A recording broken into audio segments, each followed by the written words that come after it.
जय श्री हरि विष्णु। राधे राधे दोस्तों, आज के इस वीडियो में हम श्रावण पूर्णिमा के व्रत कथा का श्रवण करेंगे। हमारे हिंदू धर्म में पूर्णिमा तिथि का बहुत ही विशेष महत्व होता है। पूर्णिमा तिथि को धनदायक और संतानदायक व्रत माना जाता है। जो भी मनुष्य पूर्णिमा तिथि पर पूरे विधि विधान से पूर्णिमा का व्रत करते हैं और पूर्णिमा के दिन चंद्र देवता को अर्घ देते हैं, उन पर भगवान विष्णु और माता लक्ष्मी की विशेष कृपा होती है। अब आप सुने श्रावण पूर्णिमा की व्रत कथा को। और आप सभी को यदि यह कथा अच्छी लगे तो वीडियो को लाइक और चैनल को सब्सक्राइब करना ना भूलें। पूर्णिमा की व्रत कथा के अनुसार एक समय की बात है, द्वापर युग में मैया यशोदा ने भगवान श्री कृष्ण से कहा कि हे कृष्णा, तुम सारे संसार के उत्पन्न करता, पोषण करता और उसके संहार करता हो। आज कोई ऐसा व्रत मुझसे कहो जिसके करने से मृत्यु लोक में स्त्रियों को विधवा होने का भय ना रहे तथा यह व्रत सभी मनुष्यों की मनोकामनाओं को पूर्ण करने वाला हो। मैया यशोदा की बात सुनकर भगवान श्री कृष्ण कहने लगे कि हे माता, आपने अति सुंदर प्रश्न किया है। मैं आपसे ऐसे ही व्रत को सविस्तार कहता हूँ। सौभाग्य की प्राप्ति के लिए प्रत्येक स्त्रियों को 32 पूर्णमासी का व्रत करना चाहिए। इस व्रत को करने से स्त्रियों को सौभाग्य एवं संपत्ति मिलती है। यह व्रत अचल सौभाग्य को प्रदान करने वाला और भगवान विष्णु के प्रति मनुष्य मात्र की भक्ति को बढ़ाने वाला है। यशोदा माता कहने लगी कि हे श्री कृष्ण, सर्वप्रथम इस व्रत को मृत्युलोक में किसने किया था, इसके विषय में मुझे सविस्तार कहो। तब श्री कृष्ण कहने लगे कि इस भूमंडल पर एक अत्यंत प्रसिद्ध राजा चंद्रहास से पालित अनेक प्रकार के रत्नों से परिपूर्ण कार्तिका नाम की एक नगरी हुआ करती थी। वहाँ पर धनेश्वर नाम का एक ब्राह्मण रहता था। उसकी स्त्री अति ही सुशील और रूपवती थी।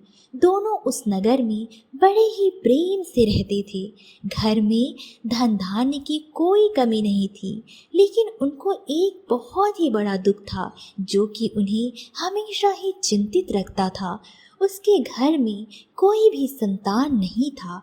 यही उनके जीवन का सबसे बड़ा दुख था, जिस वजह से वह हमेशा ही दुखी रहते थे।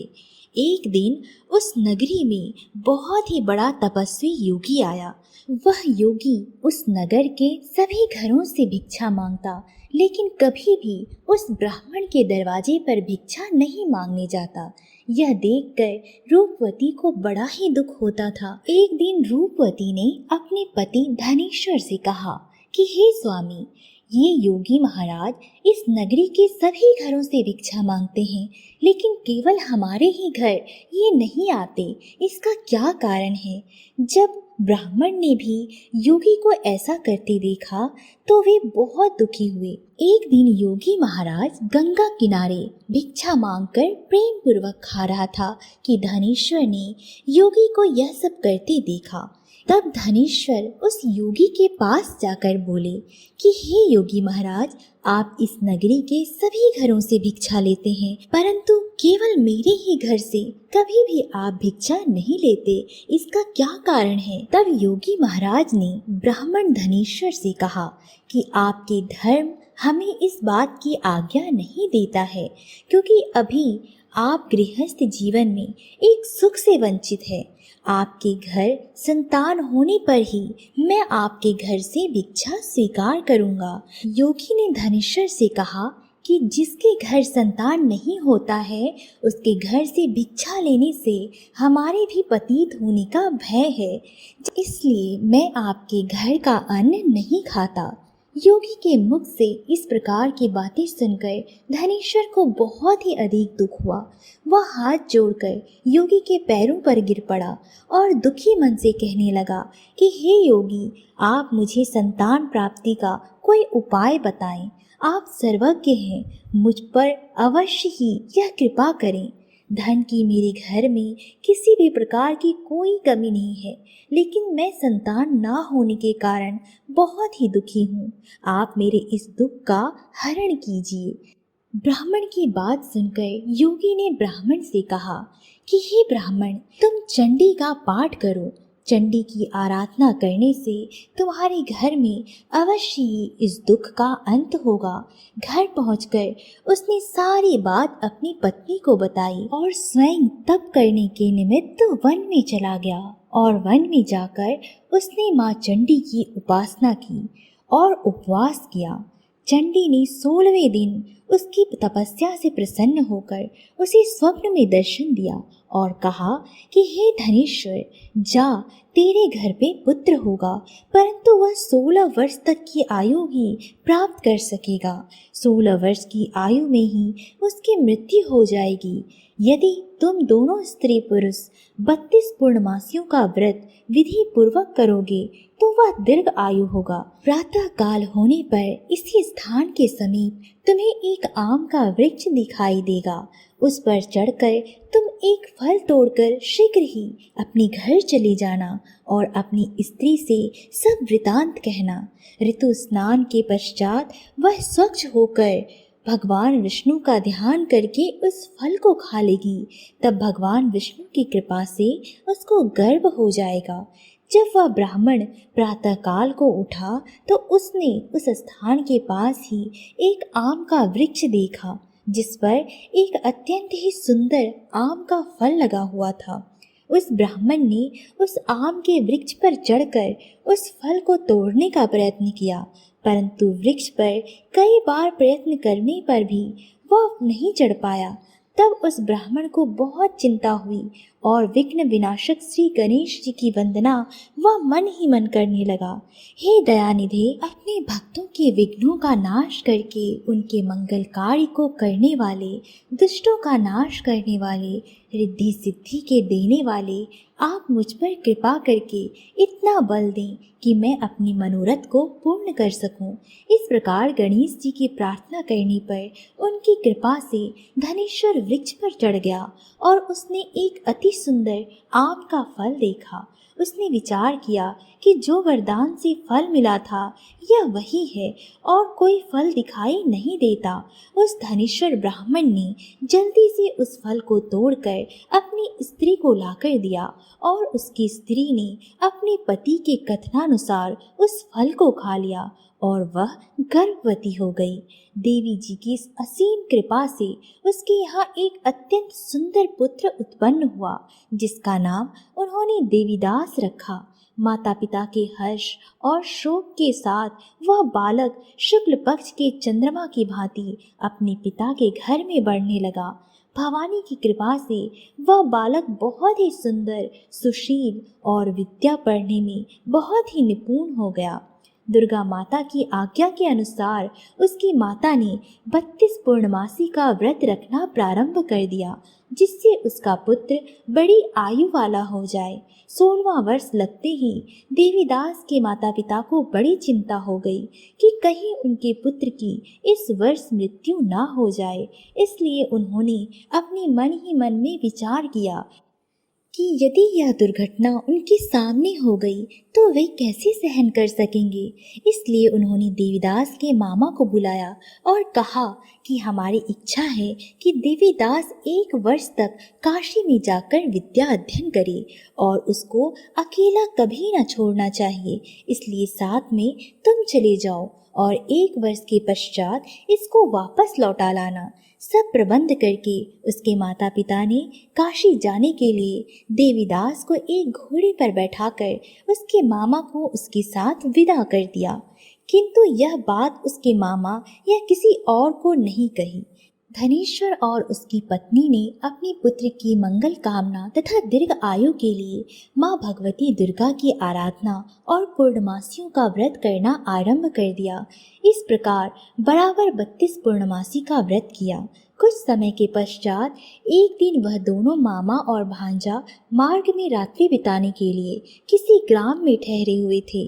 उस दिन उस गांव में एक ब्राह्मण की अत्यंत सुंदरी, सुशीला, विदुषी और गुणवती कन्या का विवाह होने वाला था। जिस धर्मशाला के अंदर वर और उसकी बाराती ठहरी हुई थी, उसी धर्मशाला में देवीदास और उसके मामा भी ठहरे हुए थे। संयोगवश कन्या को तेल आदि चढ़ाकर मंडप आदि का कृत्य किया गया तो लग्न के समय वर को धनुर्वात हो गया। वर के पिता ने अपने कुटुंबियों से परामर्श करके निश्चय किया कि यह देवीदास मेरे पुत्र जैसा ही सुंदर है, मैं इसके साथ ही कन्या का लग्न करा देता हूँ और बाद में विवाह के अन्य कार्य मेरे लड़के के साथ हो जाएंगे। ऐसा सोचकर देवीदास के मामा से जाकर लड़के के पिता ने बात की कि क्या तुम थोड़ी देर के लिए अपने भांजे को हमें दे दोगे, जिससे विवाह के लग्न का सब कृत्य सुचारू रूप से हो सके। तब उसका मामा कहने लगा कि जो कुछ भी मधुपर्क आदि कन्यादान के समय वर को मिले वह सब हमें दे दिया जाए, तो ही मैं अपना भांजा इस बारात का दुल्हा बनाने दूंगा। यह बात वर के पिता ने स्वीकार कर ली। इसके बाद देवीदास का विवाह कन्या के साथ संपन्न हो गया। विदाई के पहले जब कन्या और देवीदास को एकांत में खाने को दिया गया, तब देवीदास अपनी पत्नी के साथ भोजन न कर सका। वह मन ही मन विचार करने लगा कि मैं इस कन्या के साथ बहुत ही गलत कर रहा हूँ, ना जाने यह किसकी पत्नी होगी। इससे सच्चाई छुपाकर मैं बहुत बड़ा पाप कर रहा हूँ। यह सोचकर उसकी आंखों में आंसू आ गए और तब वधू ने पूछा कि क्या बात है, आप इस प्रकार उदास क्यों हैं। तब उसने सारी बातें अपनी पत्नी को बता दी।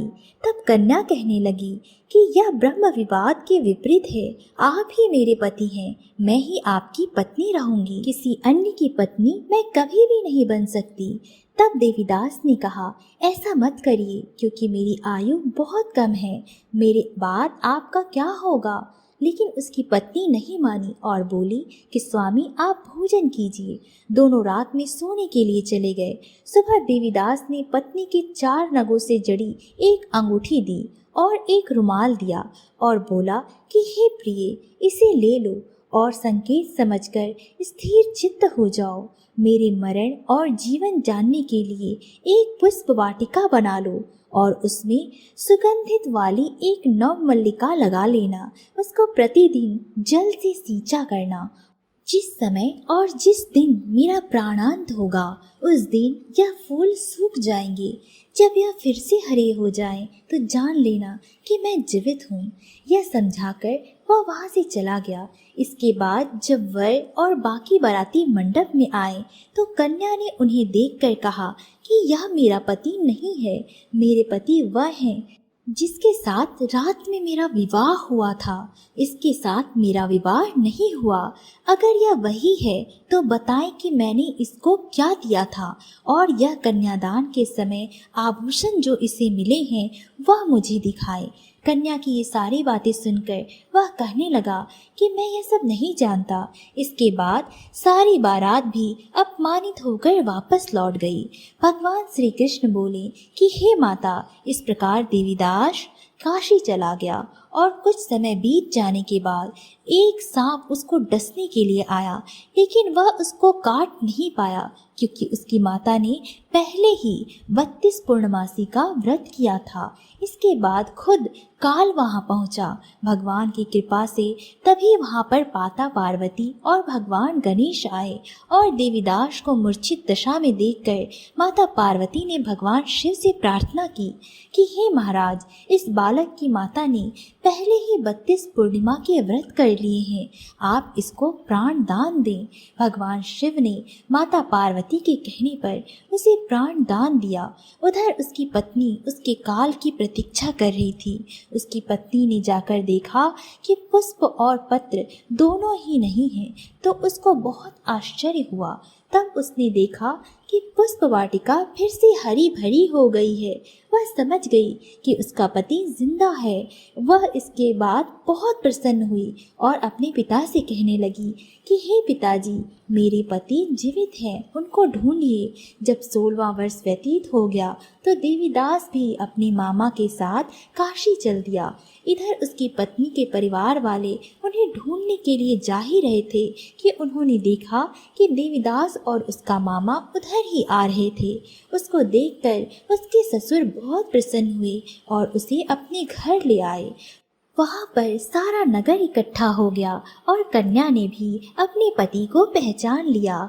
इसके बाद देवीदास अपने मामा और अपनी पत्नी के साथ अपने नगर की ओर चल दिया। जब वह अपने घर की तरफ चल रहा था तो उसके माता पिता को लोगों ने खबर दी कि तुम्हारा पुत्र देवीदास अपनी पत्नी और मामा के साथ वापस आ रहा है। ऐसा समाचार सुनकर पहले तो उन्हें विश्वास नहीं हुआ, लेकिन जब देवीदास आया और उसने अपने माता पिता के पैर छुए तो देवीदास के माता पिता ने उसका माथा चूम लिया और दोनों को ही अपने सीने से लगा लिया। दोनों की आने की खुशी में धनेश्वर ने बहुत सारा दान दक्षिणा ब्राह्मणों को दिया।